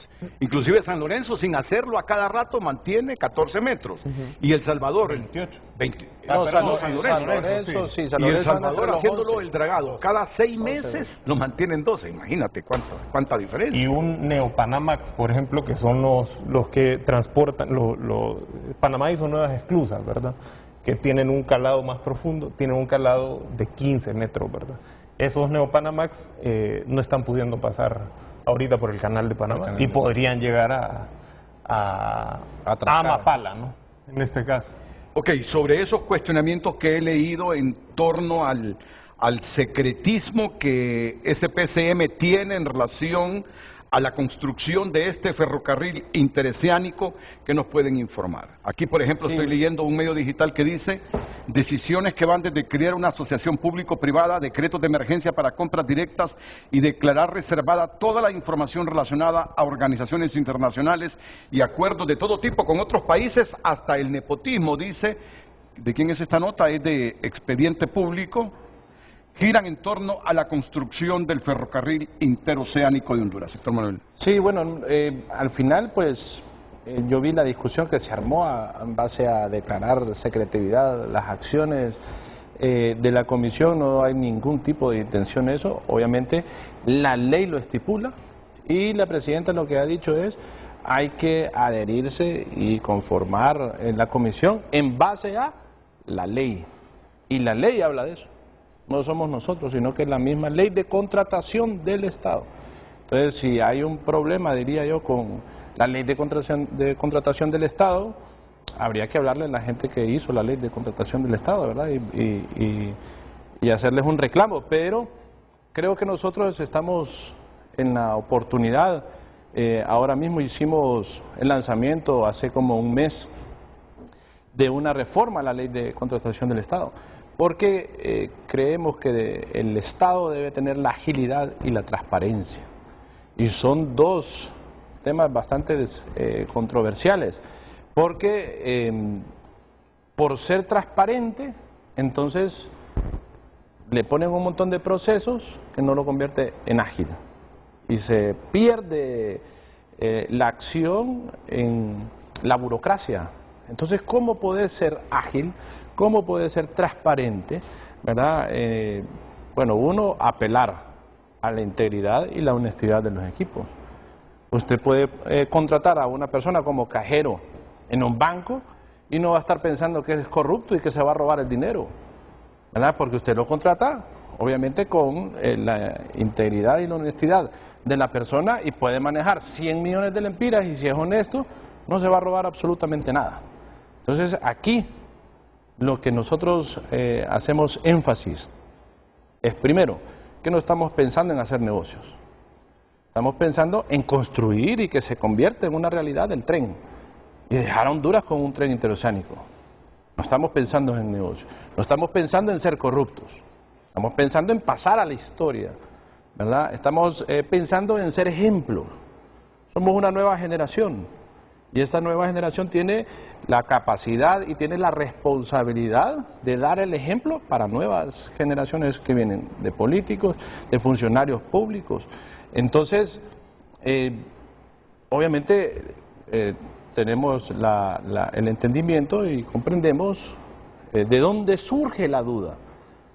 Y la duda surge porque los últimos gobiernos han sido corruptos, han llegado ahí. Y aquí puede ser testigo el ministro de Infraestructura. Han llegado ahí pensando primero en hacer negocio. Y no se hacía la carretera de La Esperanza, Intibucá, a Ciguatepeque, porque no había una empresa que les aceptara hacer negocios para convertirlo en un peaje. Vino la presidenta, le dio una instrucción al ministro y la carretera se hizo. Hicimos ahorita un libramiento que lo está liderando el ministro de Infraestructura, Octavio Pineda, ¿verdad?, de Progreso, y se dio una instrucción y se está haciendo.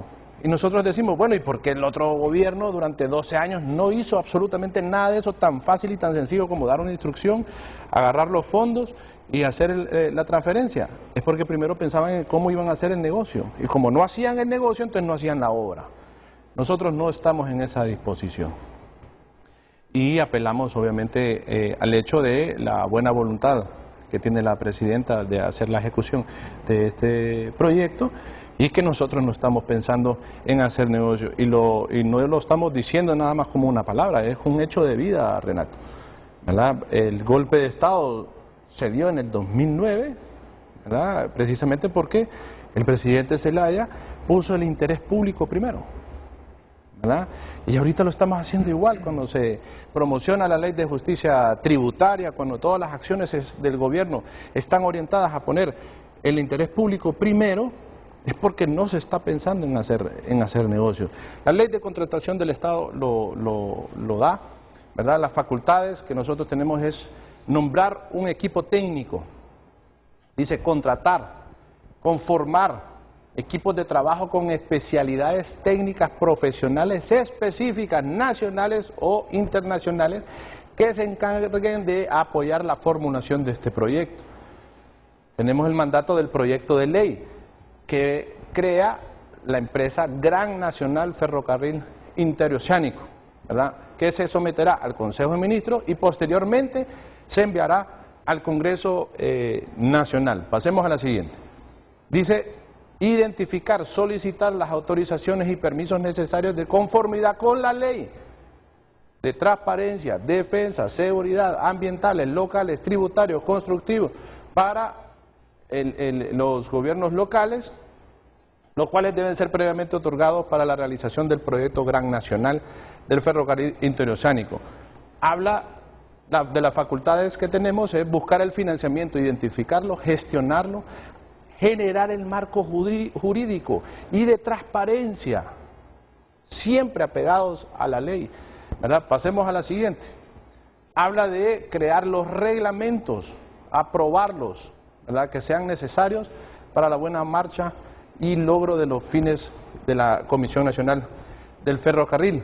Habla de un mandato de hacer la socialización, que es lo que estamos haciendo. Y pone a disposición un artículo transitorio que dura 1 año para poder ser ágil. Que todo aquello que venga a ayudar para acelerar el proceso de contratación se haga a través de contrataciones directas. Y las contrataciones directas, ¿por qué genera dudas? Porque las han usado para hacer corrupción, para robarse el dinero. Nosotros no estamos haciendo ninguna de las dos, ¿verdad?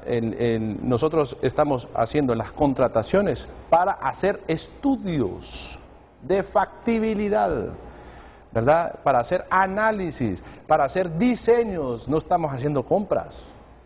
Entonces, contrataciones de empresas consultoras internacionales con técnicos profesionales que tienen expertise en diseños de proyectos, megaproyectos, específicamente de ferrocarriles. ¿Y por qué de manera directa? Porque así se puede agilizar. Y eso es el argumento es la agilización de estos procesos. La agilización de estos procesos para presentarlos al Congreso y que esos puedan ser aprobados en el Congreso, pero van a ser con invitación, se van a invitar a empresas transnacionales, Pricewaterhouse, Deloitte, ¿verdad? McKinsey, hay un montón de empresas transnacionales, porque lo que nosotros queremos es que esos estudios estén certificados por una empresa internacional y que no se lo den a un amigo aquí en Honduras que diga, este es el estudio, mire, y me pagaron $1 millón por este estudio. Son estudios que cuestan 4 o 5 millones de dólares. No se lo vamos a dar a cualquier perico y los palotes, sino que simplemente queremos darlo, ¿verdad? Y certificarlo, que lo que está diciendo Honduras, que esa inversión que se tiene que hacer, que esa estudio de factibilidad económica, de ambiente o de impacto social está certificada y es real y se puede llegar hasta el último detalle. La última parte del programa es para el mensaje final de cada una de las instituciones aquí representadas con sus titulares que conforman la CONFI, la Comisión Nacional del Ferrocarril Interoceánico. Y como yo sé que viendo estos gráficos con el corredor logístico, con el corredor agrícola, con el corredor turístico, con Amapala, con Trujillo, con el trazo del ferrocarril interoceánico, uno se estimula más. Me gustaría que estas gráficas estuvieran aquí en las pantallas para que les sirvan de referencia a los ministros aquí presentes. Nuestra última pausa comercial y luego comentarios e información final.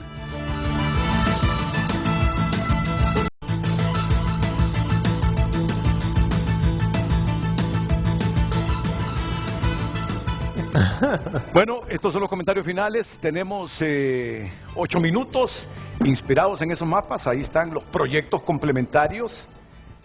Estos son los proyectos complementarios al ferrocarril interoceánico. Comienzo con Octavio Pineda. Bueno, puedo ir mencionando varios, como decía el secretario privado. Agarremos la barca a Tela La Ceiba, corredor turístico, tramo 1, fuente de financiamiento Banco Centroamericano de Integración Económica. Son aproximadamente 480 millones de dólares. Ya está el dinero, ¿no? Ya está el dinero y este proyecto está iniciando en el segundo semestre de este año. Este es el corredor turístico tramo 1. Tramo 2, ya gestión del ministro Marlon Ochoa para poder conseguir los financiamientos. Ya se está cerrando, ¿verdad? Y lo va a mencionar Marlon, que es de La Ceiba a Trujillo, 176 kilómetros, entre 173 a 176 kilómetros. Este tramo pasa punto importante Sabá, te conectas a Sabá y te lleva hasta Trujillo, Puerto Castilla. Corredor agrícola. ¿Y eso es de cuánto? ¿De cuánto la inversión ahí, Marlon? Se estimen un poco más de 230 millones de dólares. Sí. Ahí depende mucho de cuántos puentes hayan, sí, cuántas obras de mitigación debes hacer y lo demás.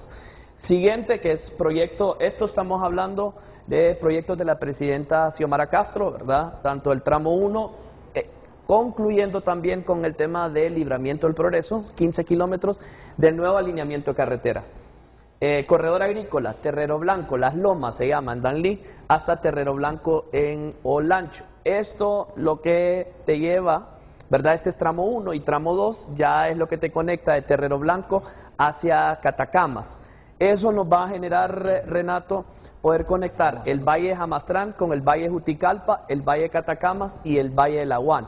Usted se fija, ahí en Telica ya te puedes conectar a San Esteban y la CA13 que te lleva hacia Trujillo. ¿Son proyectos para iniciarlos ahora en esta administración? Tramo 2, ahorita están iniciando tramo 2, que es Vijahual, Delicias, San Luis de Laja, San Pedro Catacamas, Catacamas y el de San Francisco de Becerra. Con eso cerramos el corredor agrícola en este sector de acá. El otro que menciona el secretario privado y presidente ejecutivo es de Danlí hacia Choluteca.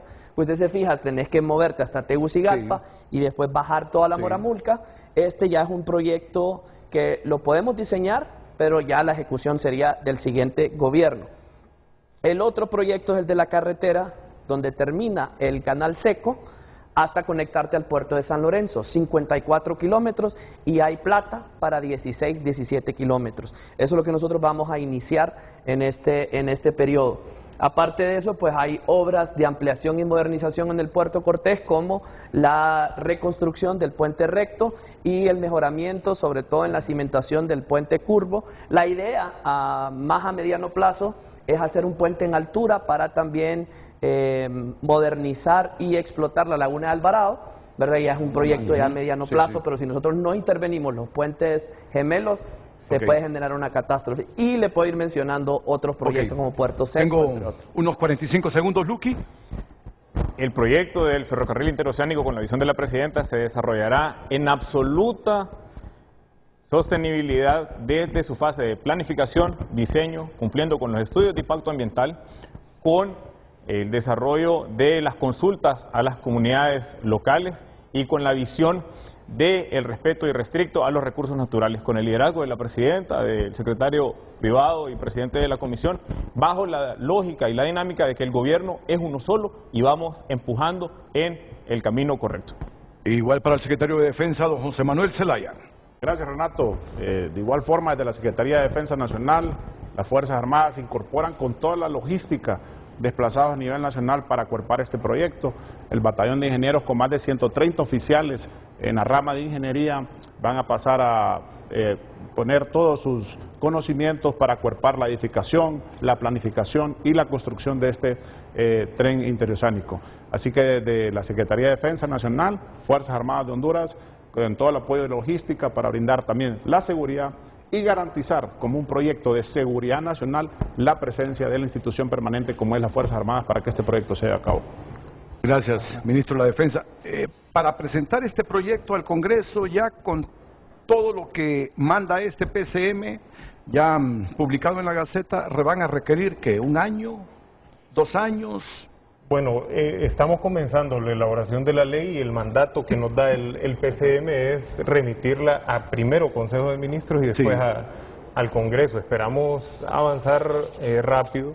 Como le comentaba, extracámaras, tenemos 21 meses de gobierno y la expectativa es dejar toda la etapa de preinversión lista. Esto quiere decir diseños, comenzando por perfil, prefactibilidad, factibilidad y diseños, terminados, ¿no? en estos 21 meses. Este proyecto, Renato, me gustaría señalar que se suma a los 96.000 millones de lempiras de inversión pública y social del presupuesto aprobado por el Congreso y presentado por la Presidenta en 2024.